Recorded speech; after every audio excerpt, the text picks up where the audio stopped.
आज की वीडियो में हम बात करेंगे टाइफाइड फीवर के ट्रीटमेंट में कॉमनली यूज़ होने वाली दवाओं की पूरी लिस्ट के बारे में। कौन कौन सी एंटीबायोटिक कब दी जाती है, किस डोज में दी जाती है, कितने दिन तक दी जाती है और किन किन बातों का खास ध्यान रखना चाहिए। ये वीडियो आपके लिए स्पेशली ऐसे पर्सन के लिए फ़ायदेमंद होने वाली है जो मेडिकल स्टाफ, फार्मासिस्ट या हेल्थ फील्ड से जुड़े हैं या आपके घर में किसी को टाइफाइड हो चुका है। ऐसे में ये वीडियो आपके लिए काफ़ी फ़ायदेमंद होने वाली है। तो चलिए बिना किसी देरी के आज का टॉपिक शुरू कर लेते हैं। सबसे पहले हम जानेंगे टाइफाइड फीवर होता क्या है। तो देखिए गाइस, टाइफाइड एक बैक्टीरियल इन्फेक्शन है जो साल्मोनेला टाइफी बैक्टीरिया से होता है। ये मेनली कंटामिनेटेड फूड और वाटर के थ्रू फैलता है।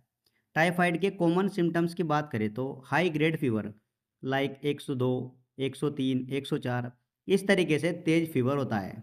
इसके अलावा वीकनेस, फटीग मतलब कमजोरी, थकान, लूज ऑफ एपेटाइट भूख का कम लगना, एब्डोमिनल डिस्कम्फर्ट पेट में परेशानी, हेडेक, सर दर्द और कभी कभी कुछ केसेस में रेसिस वगैरह भी हो जाते हैं। इसके डायग्नोसिस के लिए Widal test, typhoid, CBC, blood culture ये सब डॉक्टर द्वारा कराए जाते हैं और इनमें भी 80% डॉक्टर द्वारा सीबीसी और विडाल टेस्ट कराया जाता है। अब हम जानेंगे टाइफाइड में डॉक्टर द्वारा कौन कौन सी एंटीबायोटिक्स दी जाती है। देखिए गाइस, टाइफाइड बैक्टीरियल इन्फेक्शन है इसलिए इसमें मेन रोल एंटीबायोटिक्स का ही होता है। जैसे सिफिक्सिम टैबलेट। सिफिक्सिम एक कॉमनली यूज होने वाली ओरली टैबलेट है। इसके ब्रांड की बात करें तो ये आपको मार्केट में टैक्सिमो या फिर जिफी के नाम से मिल जाएगी और इसकी डोज 200 mg दिन में 2 बार खाना खाने के बाद दी जाती है। मतलब एक टैबलेट सुबह और एक शाम खाना खाने के बाद ले सकते हैं और बच्चों में वेट के हिसाब से दी जाती है। सिफिक्सिम की डोज 10 mg पर केजी बॉडी वेट होती है, तो आप इसको 10 mg के हिसाब से बच्चे को दे सकते हैं और ड्यूरेशन आमतौर पर 7 से 14 दिन का होता है। सिफिक्सिम काफ़ी माइल्ड और सेफ मानी जाती है, खासकर स्टार्टिंग केसेस में। दूसरी इसमें आती है एजिथ्रोमाइसिन टैबलेट।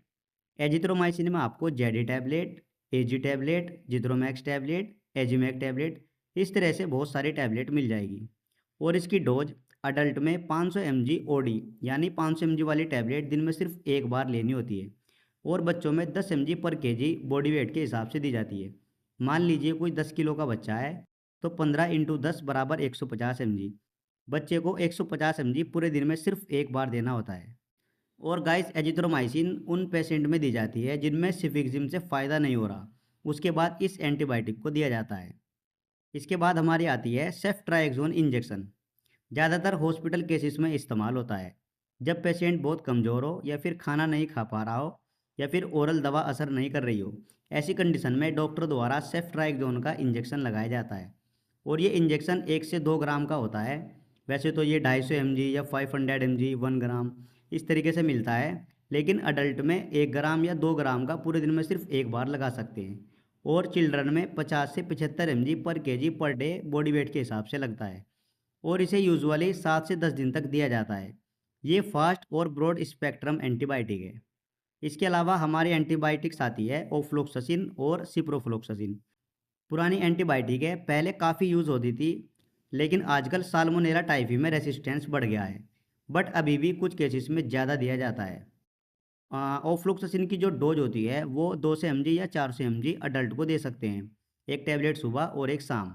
और सिप्रोफ्लोक्सासिन वाली टैबलेट 500 mg एक गोली सुबह और एक शाम। और गाइस, बच्चों में इन टैबलेट को प्रिस्क्राइब नहीं किया जाता। और टाइफाइड में सिर्फ एंटीबायोटिक्स ही नहीं, कुछ सपोर्टिव दवाई भी दी जाती है। जैसे फीवर को कम करने के लिए पैरासीटामोल दिया जाता है डोलो टैबलेट के रूप में या फिर कालपोल। और बच्चों में पैरासीटामोल की डोज 15 mg पर केजी बॉडी वेट के हिसाब से दी जाती है। इसके अलावा ओआरएस या फिर इलेक्ट्रॉल पाउडर शरीर में पानी की कमी रोकने के लिए, डिहाइड्रेशन से बचने के लिए बहुत ज़रूरी है।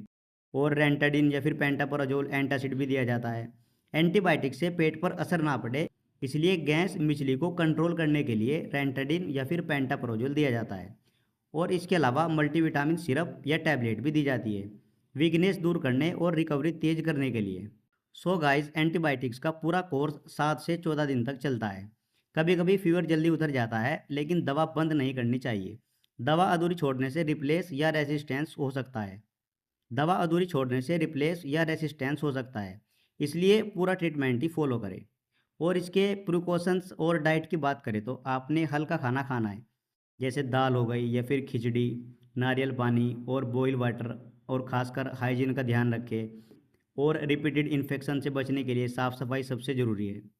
गाइस, अगर आपको ये जानकारी हेल्पफुल लगी हो तो वीडियो को लाइक करें, कमेंट में बताएं किस एंटीबायोटिक का नाम आपने सबसे ज़्यादा सुना है, और चैनल को सब्सक्राइब करें ऐसी ही ऑथेंटिक मेडिकल जानकारी के लिए।